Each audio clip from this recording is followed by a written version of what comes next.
Graça e paz, meus irmãos. Eu gostaria muito que você assistisse a este vídeo até o final. Eu quero compartilhar, e esse vídeo está sendo gravado, né, para que nós compartilhemos com aqueles que são da Igreja de Deus do Recanto do Bosque, nossos membros, nossos congregados, amigos, parceiros. Eu queria dividir uma verdade com vocês, eu queria falar e conversar a respeito de uma verdade com vocês, que nem sempre é tão simples de conversar, principalmente nos nossos cultos.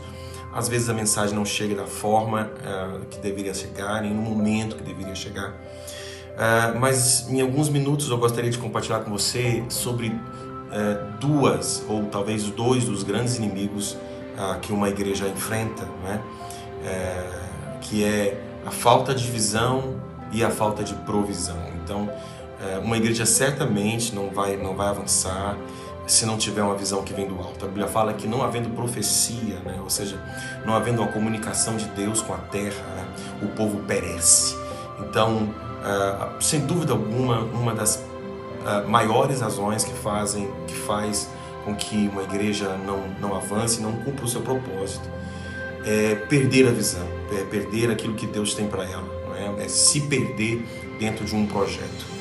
E acredito que não é o nosso caso. Nós temos mergulhados naquilo que, buscando, não é, aquilo que Deus tem para nós. Nós não estamos perdendo a nossa visão, né? Nós somos uma igreja que vive em pequenos grupos e que avança através dos nossos ministérios. Aqueles que congregam conosco sabem que esse é o nosso desafio, né? Avançar naquilo que Deus tem para nós. Então, nesse momento, nós, graças a Deus, não vivemos um problema de falta de visão. O Senhor tem sido conosco. Mas eu gostaria de tocar nesse segundo ponto, não é? Que pode estar se levantando contra tantas igrejas e também contra a nossa igreja, que é a provisão. É aquilo que trabalha pela visão. É aquilo que fornece sustento financeiro, não é? Para uma visão. E dentro desse sentido, irmãos, esse vídeo vem com esse propósito para que você possa ser zeloso com essa casa, porque todos os nossos projetos, é incrível falar sobre isso, mas todos os nossos projetos que sonhamos, que fazemos, que criamos, não é? Eles só podem chegar a serem realizados, né? Eles só podem chegar a serem concretizados com provisões financeiras, né? Então toda visão precisa de provisão. E a nossa provisão, é claro, eu sei que vem do Senhor, né? Mas de forma prática, a provisão vem daqueles que acreditam na visão, não é? No deserto, quando Israel foi construir um tabernáculo, né? O tabernáculo era a visão, né? Moisés tinha recebido a visão de todos os detalhes do tabernáculo, de medidas, matéria-prima, como cada detalhe seria construído, né? Mas de onde veio a provisão? A provisão veio do povo que ofertou para aquela visão se tornar realidade, né?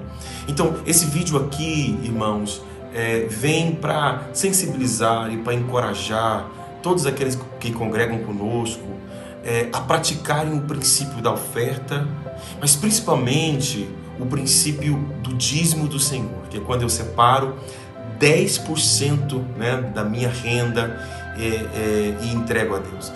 Só é dizimista quem é dizimista de tudo, não é?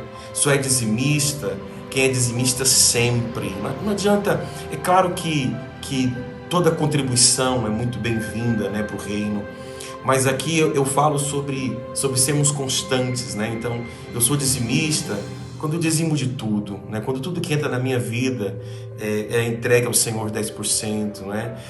E quando eu faço isso sempre, né? E além de fazer isso sempre, é quando eu faço isso como minha prioridade. Eu não deixo para fazer se sobrar, né? Eu faço isso como uma prioridade. E eu entendo, irmãos, que todos aqueles que são dizimistas são por 3 razões. A primeira delas é porque ama o Senhor, ama a obra de Deus, não é? Ama o reino. E quando nós amamos algo, os esforços não são grandes. olha, né, para a história do Jacó, né, que trabalhou 14 anos aí pela sua esposa, né? E a Bíblia diz que todo esse tempo que o Jacó trabalhou foi como nada, né? Porque ele amava a sua esposa. Então, todos nós só podemos ser dizimistas se amamos, não é? Em segundo lugar, nós só podemos ser dizimistas se crermos. É um fruto da nossa fé. Crermos que esse é um princípio de Deus, irmãos.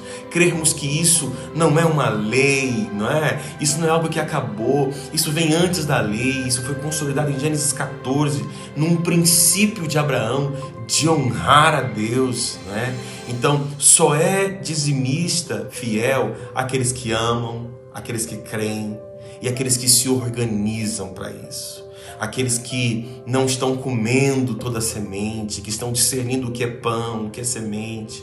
E esse vídeo hoje vem para despertar você. Escuta, irmãos, a eternidade vale muito mais do que esse mundo passageiro, né? E às vezes nós não entregamos o nosso dízimo por amor ao dinheiro mesmo, porque queremos usar esse valor para nós mesmos, né? Nós ficamos cogitando, né, quantas coisas poderíamos fazer com este valor, né? O que poderíamos comprar para nós, um sapato, uma roupa, pagarmos uma parcela de algo que nós queremos comprar, né? Mas, irmãos, nada vale tanto quanto a eternidade. Neemias, quando cuidou do templo, e exatamente Neemias capítulo 13, ele está falando ali sobre um momento relacionado exatamente aos dízimos. Então, quando ele termina aquele zelo, aquele cuidado pelo templo, ele diz assim: lembra-te de mim, Senhor, e de tudo que eu fiz pelo templo do Senhor. E eu acho que é essa a oração que nós temos que ter nos lábios, não é? Que o Senhor possa ter o que se lembrar, né? Ou do que se lembrar ao nosso respeito com relação àquilo que nós fizemos pelo seu reino e pela sua obra. Então, o nosso desafio nesse mês de maio é potencializar o número daqueles que são fiéis, daqueles que amam, daqueles que creem e daqueles que se organizam para honrar a casa de Deus. Eu espero que esse vídeo chegue em tempo oportuno na tua vida e que você possa gerar provisão para o cumprimento e para o desenvolvimento de toda a visão que Deus tem nos dado nesta igreja local. Lembre-se, ou nós ajuntamos, ou nós espalhamos. Ou você é um contribuinte, né? Um parceiro na nossa visão, ou você acaba sendo, ou nós, né? Ou nós somos um parceiro dessa visão, ou somos um opositor para o cumprimento dessa visão.